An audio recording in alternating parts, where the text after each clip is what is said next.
Déjà, bienvenue. Voilà, là, c'est l'accueil, du coup. Hyper classe, t'as vu, porte coulissante et tout. Ça reste ouvert, normalement. Il peut y avoir un petit battement s'il n'y a pas trop de gens qui se lèvent. La personne qui se couche ferme, en gros. Comme c'est Ramadan aussi en ce moment, t'as toujours 4-5 personnes qui attendent le premier rayon du soleil pour fumer un peu avant d'aller dormir tranquille.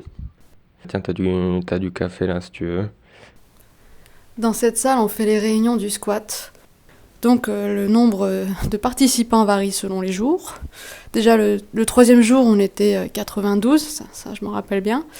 Puis le troisième mois, on essaie de faire des réus à 200. Du coup, comme c'est impossible dans une si petite salle, on l'a fait dehors, dans la cour. Et évidemment, tout le monde n'a pas forcément envie de venir en réunion, surtout que c'est long, c'est des réunions de 5 heures, où on essaie de parler de l'organisation du lieu, donc de l'organisation par étage, du ravitaillement bouffe, du rapport aux assos, du rapport administratif aussi, parce que c'est vachement des sans-papes. Et du coup, on fait un peu tout le lien avec les avocats, les juristes et tout ça, et toutes les situations individuelles.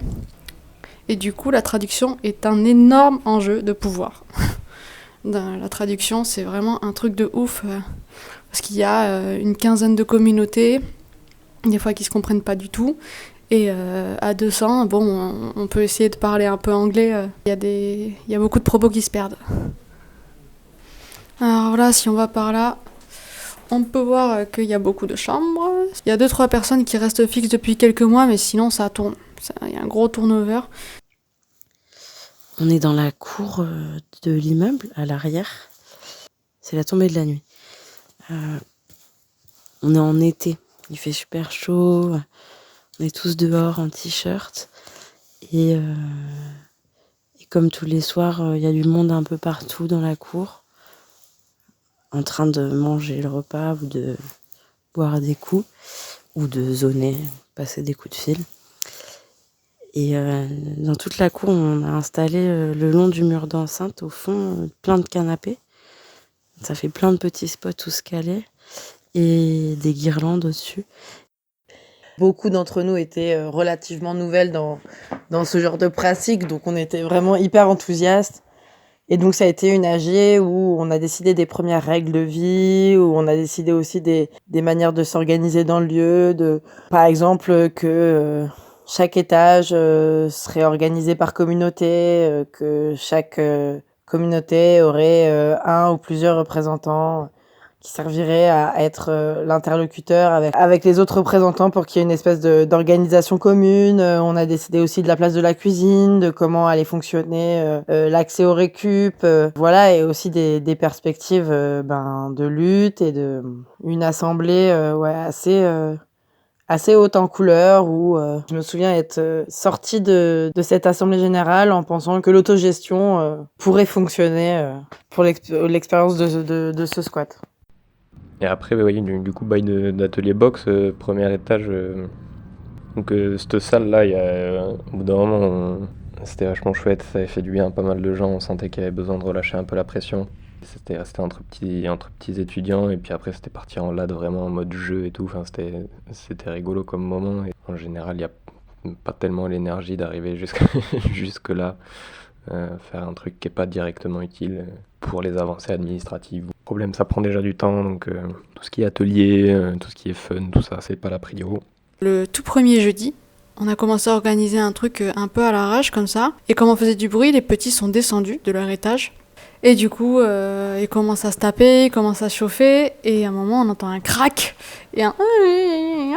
On s'approche et le grand frère de Mohamed avait tapé fort Mohamed contre un gros poteau. Et il avait un bleu énorme. Genre, il avait un œuf presque aussi gros que sa tête, quoi. C'était assez impressionnant.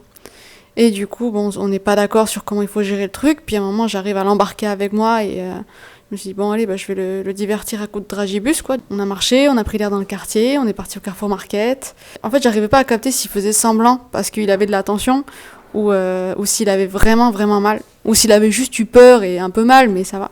Mais je sens qu'en fait, il se retient dans ses mouvements et tout. Bref, et du coup, au moment de passer en caisse, il y a une dame qui est juste à côté, là, rien à voir, la cinquantaine, qui regarde Mohamed et puis qui me dit... Vous ne pouvez pas comprendre la douleur de ce garçon.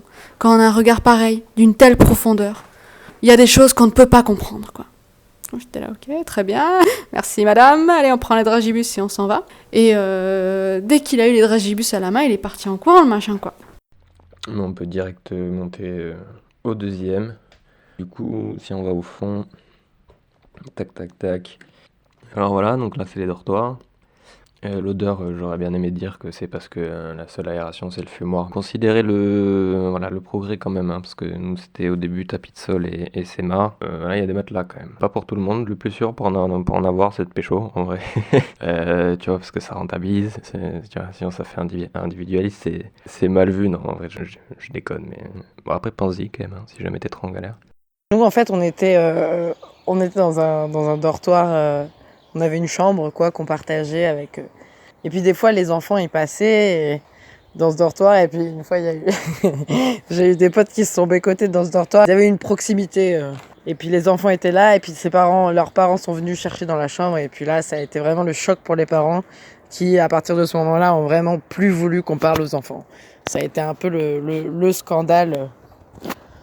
Un espèce de choc culturel. Troisième, bon, ça sert pas à grand chose qu'on y aille. Les fois où on y est allé, c'était jamais très fun parce que c'est l'endroit qu'on essaye de garder un peu tranquille, quoi. Il y a des familles, voilà. Le peu de population féminine du lieu s'y trouve aussi. Comme il y a moins de passages, il y avait aussi des histoires de deal, des histoires de vol, machin et tout. Mais du coup, ça a été ponctuellement le sbeul, mais sinon, c'est plutôt zone tranquille.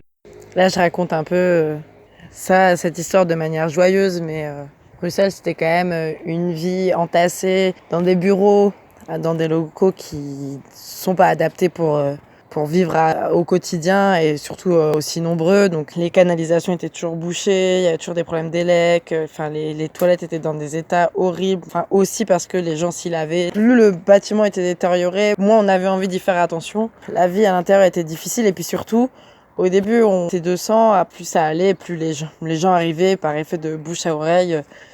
On n'a pas du tout réussi à stopper l'arrivée des gens, mais aussi parce que c'était trop dur de refuser. Et donc, on ne savait plus du tout qui dormait où, comment était organisé le bâtiment. Et je me souviens d'un soir où on apprend qu'une jeune fille s'était faite violer à plusieurs reprises et harcelée quotidiennement.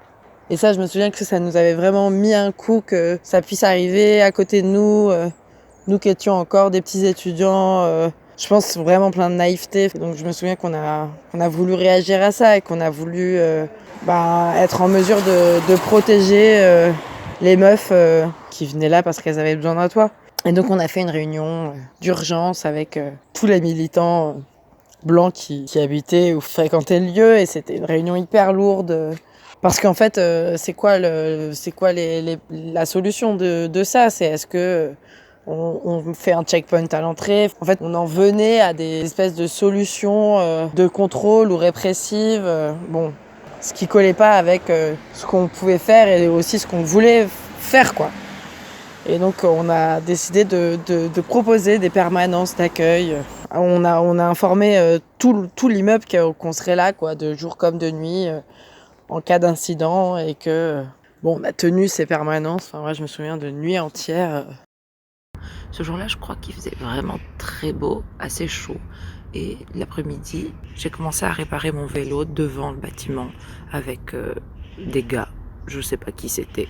Est-ce qu'ils vivaient là ou pas ? Aucune idée. On a commencé à pimper mon vélo, on y a mis une cagette, on a refait tous les freins, on a sorti de la musique, on a commencé à manger, fumer des clopes. J'ai quasiment que des bons souvenirs qui me reviennent quand je mémorise ces jours de beau temps. Je sais pas, tout le monde était peut-être de bonne humeur, ça devait jouer certainement.